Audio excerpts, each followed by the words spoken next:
امام بخاري یو عادت دا و امام بخاري رحمه الله د امیرانو سره نه څرېده خوند یې نه ورکو د امیرانو نه یې لرېوالی کو داسې نه و طالبانو چې د هغې زمانې امیران بد خلک ول دا ډېره پخوانۍ زمانه ده د هغې زمانې عمرا او حکام طالبانو ډېر ښه خلک ول خو بیا هم امام بخاري د هغه حکماو د هغه امیرانو سره اقتراب و نزدېکت نه کو لرېوالی به یې ترې نه کو د بخارا یو والي خالد بن احمد الزهلي نومېده دا د بخارا والي و له طاهرینو نه کله چې امام بخاري بخارا ته راغی بخارا کې چې امام بخاري مدرسه جوړه کړه په زرګونو په سوونو شاګردان ورته راتلل چې بخاري ترې نه ووایي نو خالد بن احمد الزهلي خبر ورته راولیږه وی ته داسې چل وکړه امام بخاري دا بخاري هم در سره راوړه تاریخ کبیر دې هم راوړه او دا به موږ ته دلته په دارالامارات کې وایې ما ته به هم وایې او د ما رئیسانو ته د مشرانو ته به بخاري وایي امام بخاري ورته ویلې چې انی لا اذل العلم زه علم نه ذلیل کوم ولا احمله الى ابواب السلاطین علم د دروازو د بادشاهانو ته نه وروړم هېڅکله علم نه ذلیل کوم بیا هماغه ته بخاري او د بخارا د بادشاه په مابین کې ټکر پیدا سو دا ټکر دا ده چې اوس یې وروسته وایو نو امام بخاري رحمه الله ته الله عز وجل دا غیرت نصیب کړی وي زه کنې والي چې درنه غوښتنه وکړي چې د ما زمنو ته خو ته دا بخاري وایه زه یم داسې بیا چې درته ومایي چې دومره پیسو هو به م ورسره وي هسې نیغ به ور والوځې که نه چې خوند درکړي امام بخاري ورته ویلي اني لا اذل العلم ولا احمله الى ابواب السلاطین ابوابو د سلاطینو ته یې نه وروړم نه یې وراچوم که علم زده کوي د علم ادب دا د ته به علم ته راځي علم به چاته نه وروړي بیا بادشاه ورته ویلی وایي ښه صحیح ده چې دا نه منې خو بیا داسې چل وکړه داسې یو کار وکړه چې علم بیا موږ ته خپله مدرسه کې یو ځای انتخاب که زه رئیسانو د مشران به درځو د حکومت موږ ته بل څوک به نه وي پکې ده ورته ویلې نه علم داسې نه ده علم څه ده په علم کې د خان او د غریب زوی ټول حق لري والي او د فقیر زوی ټول حق لري که یو ځای درسګاه ته کینئ راسئ کینئ هم نه در سره منمه بې نور هم طالبانو ورسره غوسه په زړه کې پیدا سوله بیا هماغه طالبانو چې امام بخاري رحمه الله ته یې وروسته موږ وایو بیا د خالد زهلي امام بخاري ته زړه کې عقده واچوله عقده یې واچوله په یو اتهام باندې متهم کړو چې بیا یې له بخارا نه وویسته هغه وروسته درته وایم کله چې امام بخاري رحمه الله د علمي سفرونه وکړل طالبانو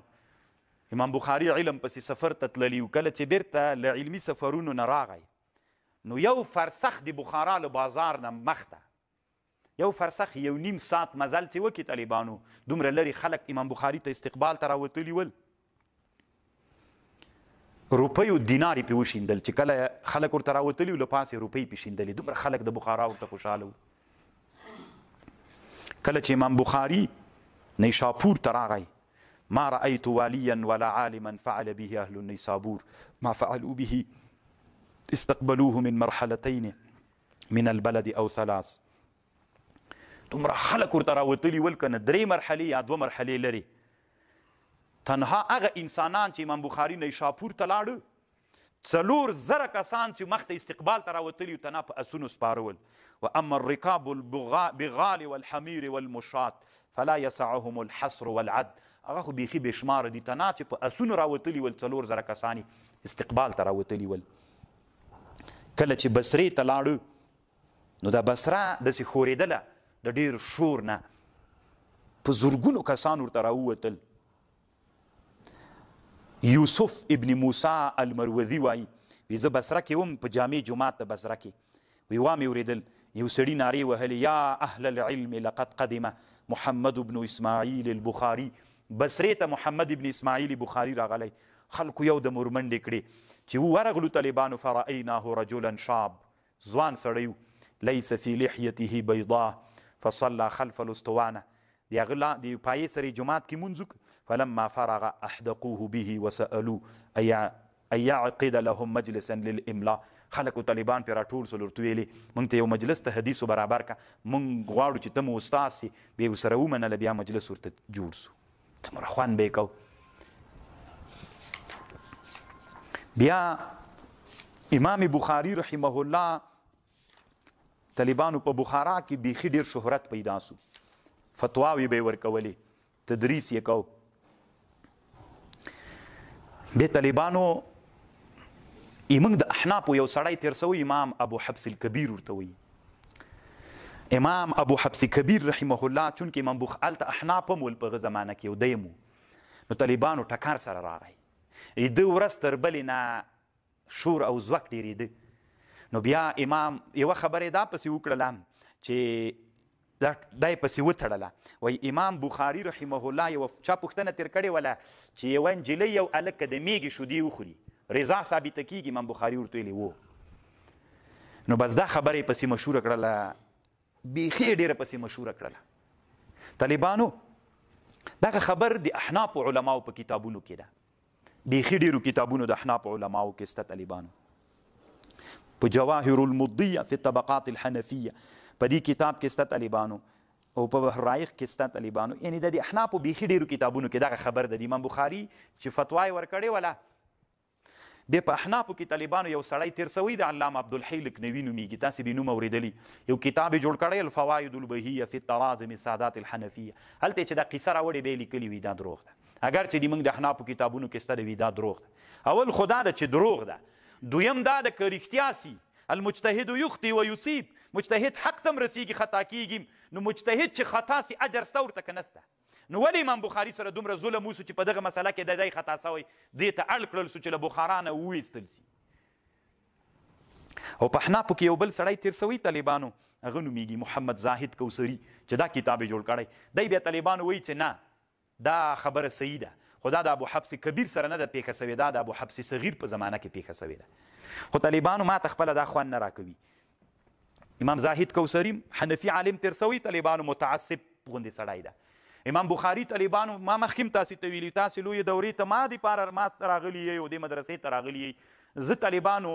نه متعصب یم او نه تعصب خوند راکوي. امام بخاري ته چې الله څومره مرتبه ورکړې بس په هغومره مرتبې باید موږ ورته قایل سو. امام بخاري تر حده ډېره لویه مرتبه لري. په احنافو کې چې منصف سړی عبدالحی لکنوي رحمه الله کومه خبر کړي د ما خپله هغه رایه مختاره ده. اول دا امام بخاري پسې افترا ده، دویم دا ده که صحیح سي طالبانو مجتهد خطا کیږي نو چې خطا کیږي نو څه ضرورت ده چې امام بخاري له بخارا نه په دې خبر باندې مجبور کېده چې له بخارا نه وځي. او امام بخاري رحمه الله پس یوه بله خبر دا مشهوره کړله چې امام بخاري رحمه الله وایي چې قرآن مخلوق ده. قرآن څوک ده؟ قرآن مخلوق ده. دا یې پسې مشهوره کړله. خو لنډې دا طالبانو امام بخاري په ضد باندې د ابو حفص صغیر یا ابو حفص کبیر دی د بخارا بادشاه والی خالد ابن احمد الزهلي دوی په شریکه راجګ سول. امام بخاري دې ته اړ کړ چې د بخارا خلک ورته وایي چې ته له بخارا نه وځه، سخت یې په تنګ. نو امام بخاري رحمه الله دومره په تنګ سو طالبانو، کله کله د تاریخ په اوږدو کې علما له علماو نه دومره په تنګ سوي چې ځان ته مرګ غوښتلی. امام بخاري رحمه الله طالبانو پسې چې دا هغه وکړه چې قرآن الفاظ مخلوق دي، امام بخاري یو ورځ ځان سره ویلي اللهم ارهم ما قصدوني به في انفسهم واولادهم واهاليهم. خیرا یې ورته وکړه. چې خیرا وکړه طالبانو هغه ټول الله پاک ذلیل کړل، هلاک یې کړل، شرمنده یې کړل، وی شرمول. خو بیا هم طالبانو امام بخاري رحمه الله له بخارا نه راووته. له بخارا نه راووته یو ځای بیکن نومېده، د بیکن ته راغی. او دښمنانو د امام بخاري دا خبره تر بیکن دم را رسولې وه. هلته خو دا ټلیفونونه شیان نه ول، د بیکن خلک هم خبر سوي ول. نو هلته امام بخاري رحمه الله یو څو ورځې تېرې کړلې په بیکن کې تېرې کړې.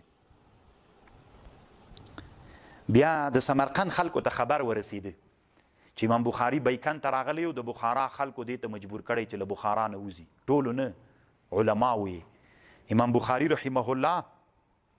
ته بیا د سمرقند خلکو خبر راولیږي چې ته دلته راسه موږ ته به علم وایې. نو امام بخاري رحمه الله له بخارا نه چې ووته نو اراده یې دا وله چې هغه ته لاړ سي سمرقند ته. خو کله چې یو ځای و خرتنګ نومېده، د دې مخکینی نوم خرماباد و. خرماباد سمرقند ته نږدې یو ځای و خرماباد.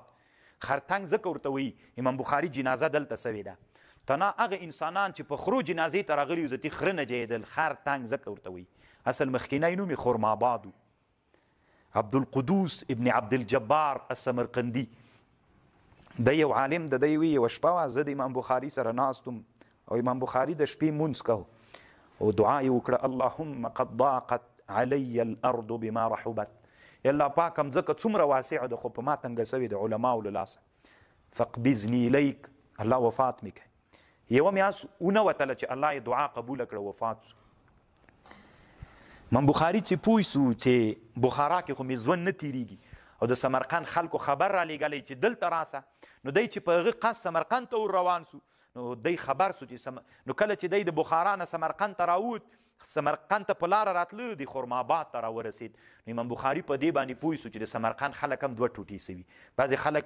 دما باندې ولاړ دي بعض ده ویلي چې اسلامي امت باید دما د وجې نه ټوټه نه سي نو دلته پاتې سو طالبانو بیا په همدغه جي کې یې ویلې چې اوس خو زه په نیت د سمرقند روان یم نو که سمرقند ته لاړ سم هلته د امام بعضې مې موافق دي او بعضې مې مخالف دي بعضې مې مؤید دي بعضې مې دښمنان دي بس همدلته یې په بیکند کې دعا وکړه چې الله پاکه مړ مې که نور هغومره وسیع مځکه کې زه نه جیږم او الله پاکه وفات مې که چې خلکو نه خلاص سم خو بیا سره له دې طالبانو د سمرقند خلکو په اتفاق سره دا ورته ویلې چې دا خبر په امام بخاري پسې چې تړل سوی دا یو افترا ده چې وی قرآن مخلوق ده او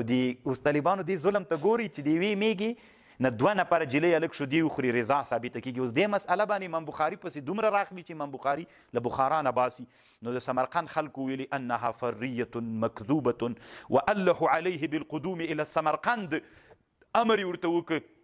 چې ته به خامخا چېرته راځې سمرقند ته راځې امام بخاري په دې باندې راضي سو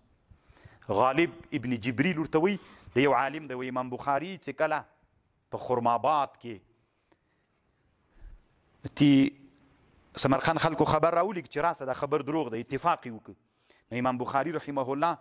سهار سوارلۍ ورته برابره کړله ماسه یې پښو کړلې پټګۍ په سر کړله فلما مشى قدر 20 خطوه داسې 20 قدم یې چې واخیستل د هغه خواته ور روان سو د خپلې الى الدابة ليركبها وی ما لدسې دغه وی غالب ابن جبریل وی ما هم له مټې نیولی یو بل سړي چونکې کشر و طالبانو 2 کاله عمر یې درلود بیخي لږ عمر ده وی داسې مو له مټو نه نیولی یو ډېر غمونو کمزوری کړی وی روان کړی مو وی راته ویلې چې ارسلوني قد ضعفت خوشې مې کوي ضعیف سوم نسم تلی فارسلناه خوشې مو کو فدعا بدعوات وی داسې دعاوې وکړلې ثم اتبجها څملاست فقضا بس الله فیصله وسوه الله روح ترې واخیست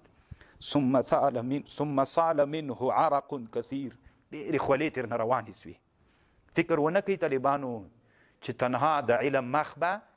کافران نیسي علماو د تاریخ په اوږدو کې د علم دومره مخه علماو نیولې طالبانو د حسد د وجې نه چې بل چا نه ده نیولې د اسلامي امت یو لوی محسن په دشته کې چې چا جای نه ورکه وفات سو وکانه وفاته لیلة عید الفطر طالبانو د وړکي اختر شپه و چې وفات سو سنه 250 کالو 2 کاله یې عمر وکړ وی دا خولې طالبانو همداسې تلې حتی غسل وکفن تر دې چې کفن او غسل ورکړل سو بیا طالبانو په دې کې ذاتي اختلاف راغی چې چیرته یې دفن کوو نو چا ویلې چې سمرقند ته یې وړو چا ویلې چې کوم ځای کې وفات سوی همدلته یې دفن کوو په دې مشوره راغله چې نه چې کوم ځای کې وفات سوی همغلته یې دفن کوو بیا طالبانو په خرماباد او په خرتنګ کې فیصله وسوه چې همدلته به قبر وي او د اختر د واړه اختر د مانځه نه وروسته چونکې د اختر شپه وه که نه بېګا ته سبا ته د واړه اختر ورځ وله د ماسپښین د لمانځه نه وروسته د وړکي اختر په ورځ باندې په خرماباد په خرتنګ کې د امام بخاري رحمه الله جنازه وسوله نو د اسلامي امت هغه لمر چې ټوله اسلامي نړۍ رڼا کړې وه د تل دپاره وغورځېده او هغو خاورو د اسلامي امت هغه عالم چې حامل د علوم النبویه او خادم د احادیثو د رسول علیه السلام د تل دپاره د دې دنیا نه پټ کړ کله چې طالبانو دفن کړ له قبر نه الله پاک د خوشبویي راویستله. داسې نادره خوشبویي د مسکو د عنبرو له قبر نه راوتله چې ډېر د لرو لرو ځایونو نه خلک هغه ته راتلل قبر ته. د هغه زمانه کې علماو امر وکړه چې په قبر خاورې خلکو ترې وړلې. بیا فیصله په دې وکړه چې د امام بخاري رحمه الله د قبر نه یو شباک جوړ کړي. شباک هغه پنجره څه د لرګي و پنجره یې ترې جوړه کړله چې خلک ورته رانږدې نه سي او خاوره ترې نه وینسي. دا خبر طالبانو ډېرو کتابونو د تاریخ لیکلی، امام ذهبي لیکلی، علامه ابن الحجر لیکلی، امام سبکي لیکلی چې قبر نه. خطیب بغدادي رحمه الله د عبدالواحد ابن آدم الطواویسی نه نقل کوي، وی ما خوب ولیده، نبی علیه السلام مې په خوب کې ولید، یو څه نفر ورسره ولاړ ول، نبی علیه السلام یو جي کې ولاړ، وی ما په خوب ولیده، وی ما سلام رسول الله ته واچو صلی الله علیه وسلم، فقلت ما ورته ویلي ما وقوفک ها هنا یا رسول الله، ای د الله رسول دلته ولې ولاړې؟ فقال انتظر محمد بن اسماعیل البخاري ته انتظار یمه. فلما كان بعض ایام څو ورځې چې تېرې سولې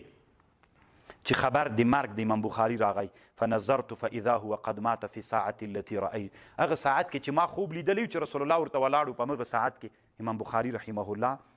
وفات سوی و. امام بخاري اولادونه درلودل که نه؟ نو طالبانو دی کې د علماو اختلاف د بعضې علماوی بیخي واده نه درلودو نو اولاد هم نه درلود،